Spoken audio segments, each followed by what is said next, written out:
ஒடிசா கடற்கரையில் உள்ள அப்துல் கலாம் தீவிலிருந்து உள்நாட்டு தயாரிப்பான பிரளய் ஏவுகணையின் 2 தொடர்ச்சியான சோதனைகளை வெற்றிகரமாக நடத்தியதாக DRDO தெரிவித்துள்ளது.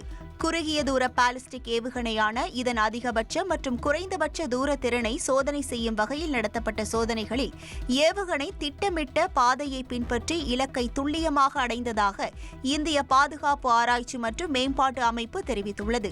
சுமார் 150 முதல் 500 கிலோமீட்டர் தூரம் வரை சென்று தாக்கும் திறன் கொண்ட பிரளய் ஏவுகணை இந்திய ஆயுத படைகளின் திறன்களை மேம்படுத்தும் என பாதுகாப்புத்துறை அமைச்சர் ராஜ்நாத் சிங் தெரிவித்துள்ளார்.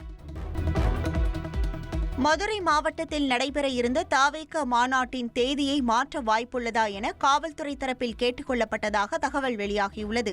தாவேக 2வது மாநில மாநாடு ஆகஸ்ட் மாதம் 25ஆம் தேதி திங்கட்கிழமை அன்று மதுரையில் நடைபெறவுள்ளதாக அறிவிப்பு வெளியானது.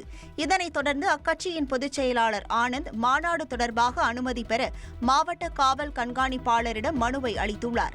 இந்த நிலையில் மாநாடு நடைபெறும் தேதியை தொடர்ந்து அடுத்த 2 நாட்களில் விநாயகர் சதுர்த்தி வருவதால் தேதியை மாற்றி அமைப்பதற்கான வாய்ப்பு எதுவும் உள்ளதா என காவல்துறை தரப்பில் கேட்டுக் கொள்ளப்பட்டுள்ளதாக தகவல் வெளியாகியுள்ளது.